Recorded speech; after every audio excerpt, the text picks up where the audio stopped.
Partnered by Times Influence.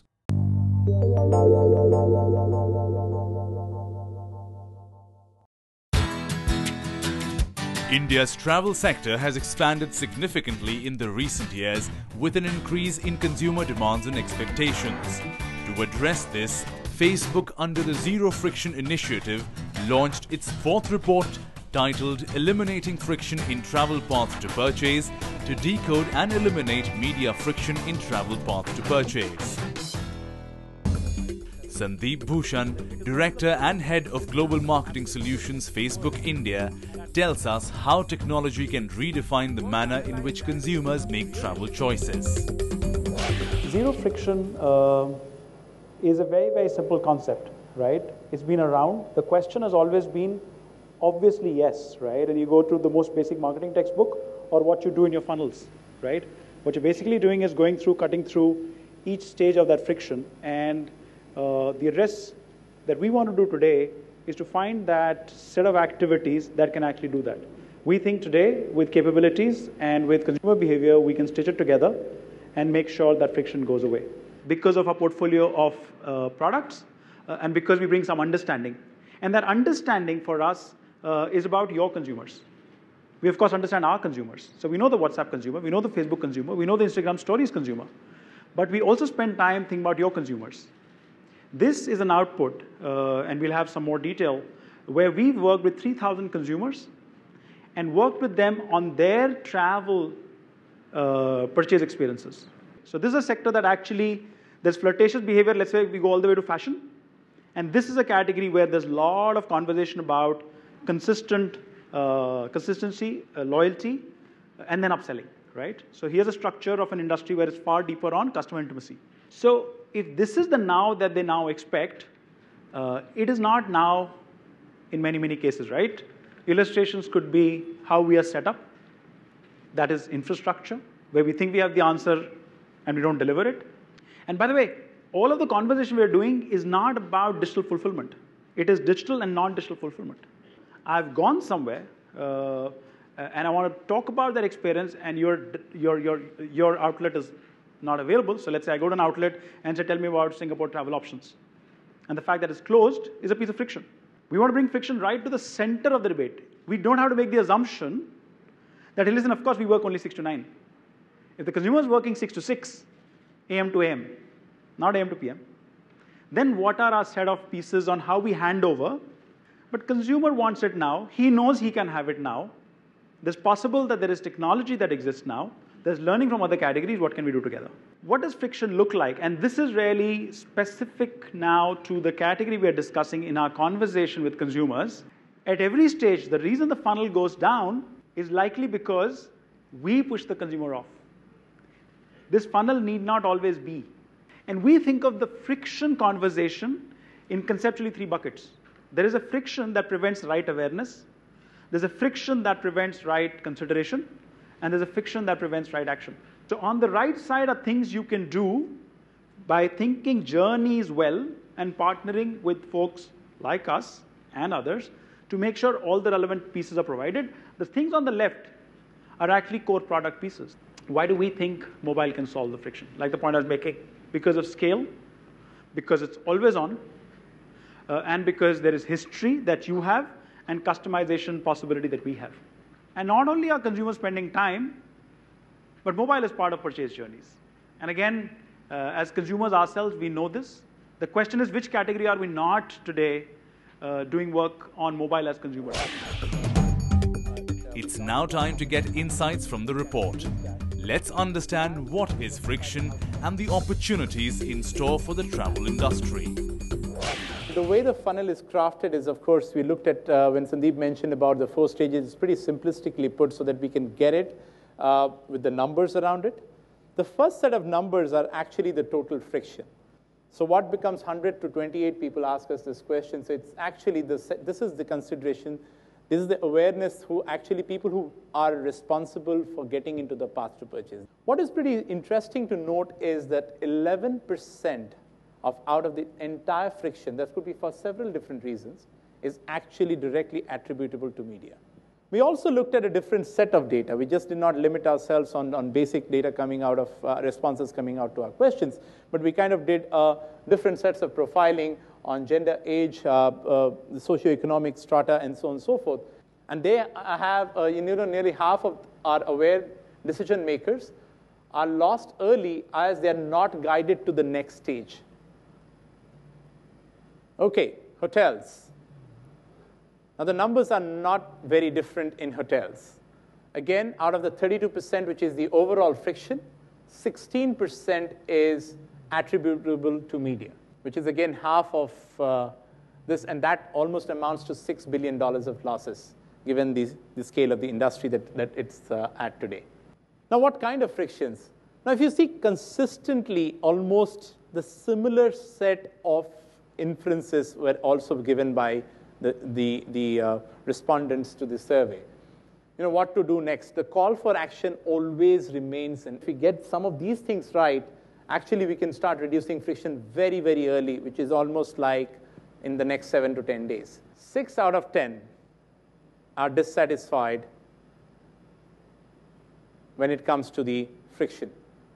And again, very similar at the awareness stage, but if you go down, that's where the opportunity is as you keep going down the funnel. How do we kind of, start busting the friction? There is some data point which is right up there. If you see the awareness stage increasing almost to 85%, our hypothesis and our data clearly shows that half of the influencing actually for airline ticketing would be influenced by Facebook in the next 5 years. It's important to look immediately into the kind of assets you have and how you are looking at monetizing those online assets and how you're looking at bringing down the path to purchase journey frictions. Hotels. Again, not very different. Numbers are pretty much, the mobile influence would be very, very high. In fact, intent is going up to 91 because of the whole community thing that is coming in. When you look at the Facebook influence, again, we believe here that that's, again, pretty much half of what the mobile influence would be. And again, 9 upon 10, the score that comes out, that this will be influenced, this category would be influenced strongly by mobile in the next 5 years. So another view, mobile influenced opportunity to be about 42 billion in the travel path to purchase. So that's the opportunity pie which exists. The next session was aimed at highlighting the challenges and solutions for the travel sector. Today we'll be focusing in on the travel industry. We have a galaxy of experts here to discuss a lot about that, so let's get straight down to it.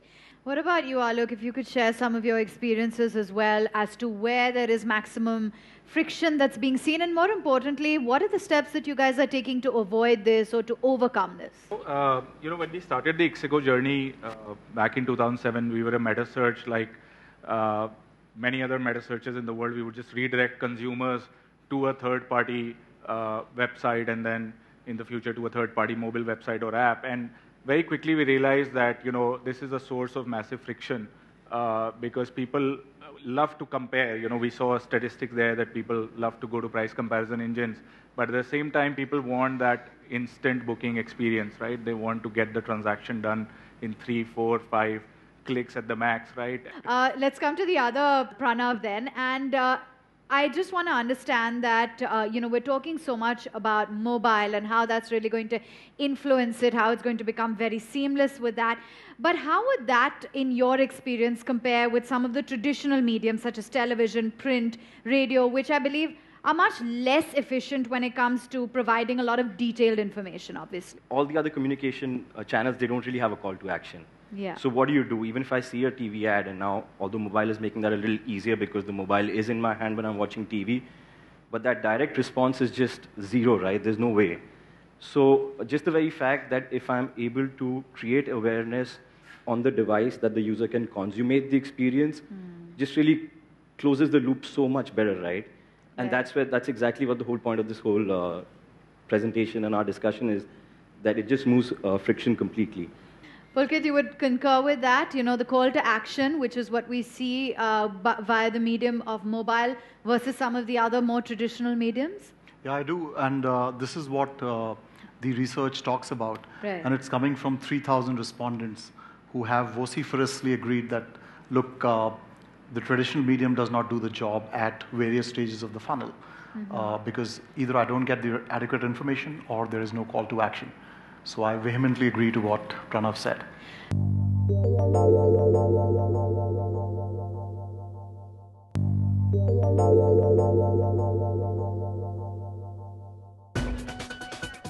Facebook's Zero Friction program aims to help marketers understand friction in consumer purchase journeys and offer them solutions to avoid them. We bring you the highlights from the event.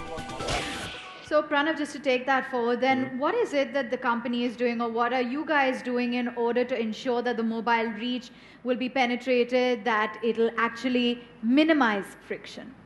So again, I think you need to break it down into the same steps of the funnel that was shown earlier. Okay. So right from the top of the funnel, awareness of the products you have, the service lines you have, and that is actually one of our biggest challenges, because even though we have pretty much the highest top of mind, Make My Trip, it's just that there's so many product categories, so many services available that just decluttering that for the customer is a challenge in itself. So again, using demographic data, using profile data, we can target folks to the right product and get them to the appropriate landing pages and the conversion funnels. Okay, let's talk about the boom of mobile, as we've been discussing for so long. By 2022, as we heard in the presentation, 9 out of 10 airline ticket purchases and hotel bookings are going to be influenced by mobile. So Alok, coming to you, in terms of the digital revolution, first start off by telling us what are some of the key challenges that you're seeing, or the key friction points that you're seeing in your industry. So as a starting point, 9 out of 10 transactions through ixigo already happen on mobile. Okay. 8 of them on the app, right? So that's, I think we are getting there, and I wouldn't be surprised if it's higher than 90% 3 years from now, right? Because you have to understand that we are seeing a massive addition of new smartphone users in the country on the back of Jio. All these people are never going to buy a laptop or a desktop, right? They'll never need one. Would you like to add to that in terms of your key challenge points and what digital is going to do to address that? Correct. So I totally agree with Alok here. Predominantly our transactions are also dominated by mobile, and in mobile also, if I talk about, it's dominated by app followed by mWeb. So one, again, as Alok mentioned, the experience is more tighter. You have better control. You have better understanding of the person, what he is browsing, what he is looking for, and you can use that data to basically customize, target your ad again on mobile part. So Pranav, when it comes to Make My Trip as well, what is that big loophole or that that key cause of friction according to you in your experience? A lot of new users coming in where English might not be their preferred language of communication or accessing content or making transactions. And how do we solve that problem? Either by changing the product, so that's also a little bit of the non-media part of the friction, but that's where it needs to be solved. So whether it's voice input to beat the whole vernacular problem that is there, because vernacular input is not a very great thing, so I don't think anybody would be using a Hindi keyboard 5 years later. It would all be about voice. Would you tend to concur that when it comes to the vernacular problem, that there tends to be a bit of a gap there, or the language barrier to a certain extent? Sure, I would. And look, we have about 450 million internet users. Yeah. This is pretty much the English-speaking or Yes. understanding English population you've covered. The next phase is non-English. And there are 3 vectors to addressing this issue. What is the input medium to the device? And some of that is being solved by handset manufacturers. The other thing is content. And the biggest democratized form of vernacular delivery is actually video. And lastly, I think the shift, if we have to solve for vernacular, is largely going to be, as I completely concur with Pranav, is with voice. Because the biggest barrier will be, how do I get onto the device? What do I do with it? And how do I find the right content? The next session aimed at highlighting the role of Facebook and Instagram, leading to a zero-friction future. This is the travel path to purchase that really looks like. I'm going to keep on with this funnel so that none of us ever forget that while we're talking to our consumers, through awareness up till purchase, This is the kind of funnel that they also go through in one way or the other while making a decision to finally buy or transact and then do repeat transactions on your platform. Media, like we've spoken about it throughout the evening, actually constitutes close to 50% of that overall friction. Let's talk about the first few frictions that were spoken about. Lack of attention due to choice of medium. Are you really on the medium that the users are on? What about the clarity in terms of what the user needs to be doing next? I think Pranav spoke about call to action. That's one of the key things that we want to focus on as well. Lack of complete information on offers and pricing. Travel is a very, very involved buy, and that's the main message that we got out of the report as well, in terms of how much information is really needed while translating it or making sure the user goes from an awareness stage up to a consideration phase. What's the next set of frictions that a travel user really goes for? Limited trust for the brand or commoditization. Everyone's talking to the same set of users. A travel user now has more than many travel portals, agents to talk to. What's your differentiation? Why should I be trusting as a user your brand? And lack of ease while looking for information. I think that's the common theme that we've been seeing through the report as well. Mobile screens are not the same as large screens. The attention that a mobile screen right now commands is far higher, I would argue, than what a large screen commands. There have been researches and studies which have been done, and we all know when an ad comes, we're on our cell phone. When there's a boring meeting happening, we're on our cell phones. And what do we do really on our cell phones? We engage with platforms like ours for meaningful content. Attention on a mobile screen is much higher when compared to a larger screen. I would argue that 5 seconds is almost the same, on mobile is almost the same as what 15 seconds is on a larger screen. And if you've got a really, really long, complex message to deliver, I think Facebook in-stream is one of the formats that you should be using. One is because 70% of that format gets consumed on sound on and 85% of impressions are viewable. It means that you're not going to thrust upon information on me when I'm not ready. While I'm ready, please bombard me with as complex messages as possible, but build it up throughout the day.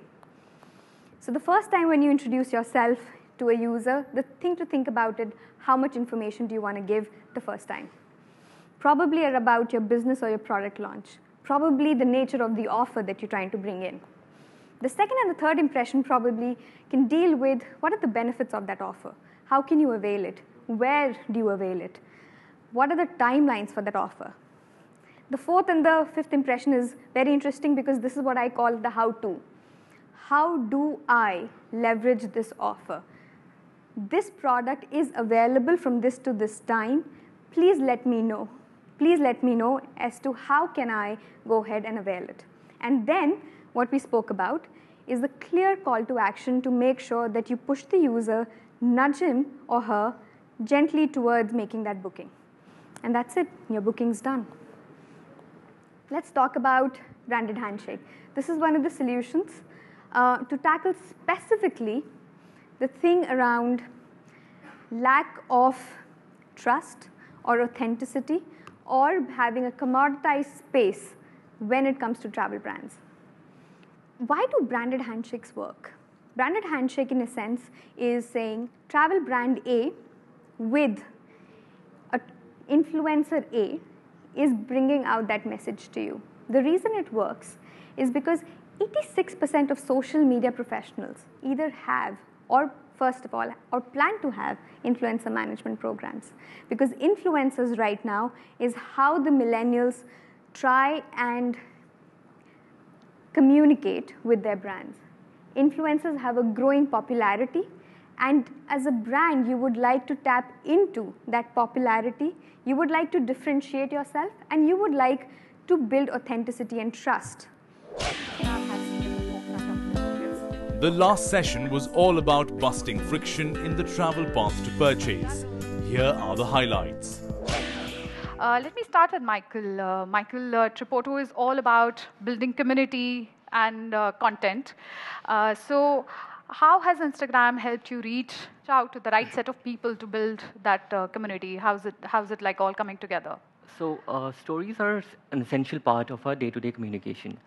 And an effective narrative really helps elevate and bring life into your brand and your vision. And that's where Instagram comes in for us. We're able to communicate to a travel-savvy audience who are already used to sharing content, right? So one of the biggest sub-communities that we created on our platform using Instagram is that of photographers. And we used it to build a critical mass.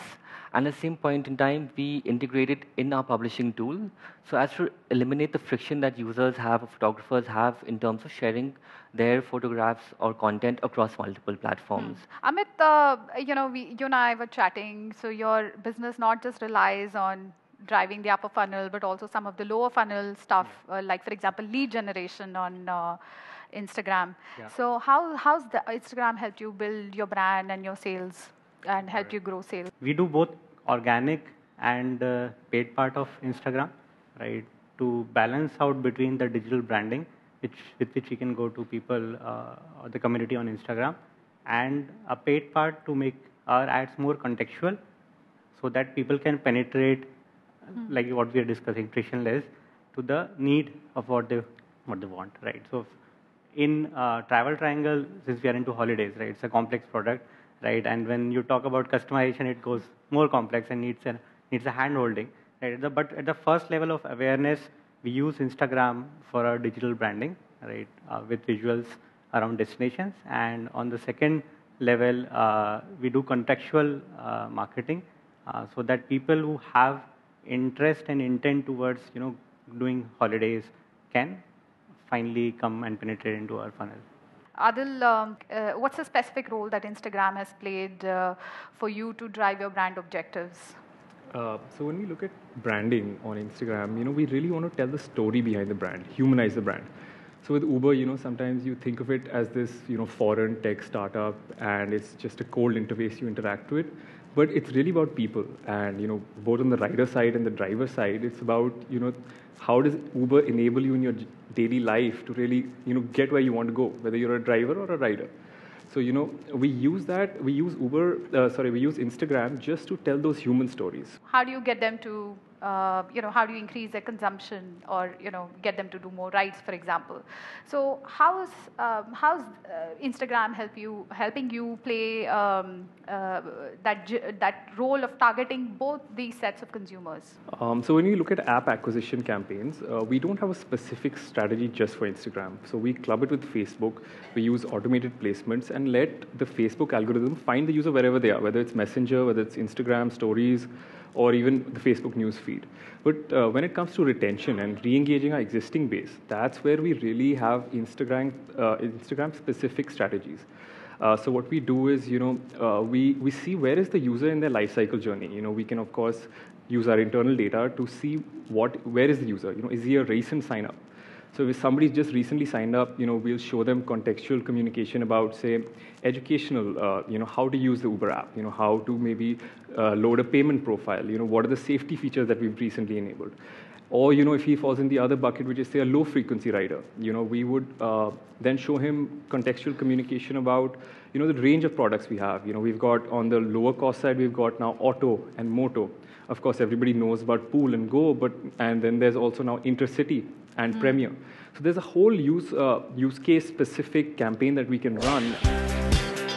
Reimagining the travel path to purchase for a zero-friction future is now a reality for businesses, and mobile-influenced opportunity of about $42 billion in the travel sector can now be tapped by companies.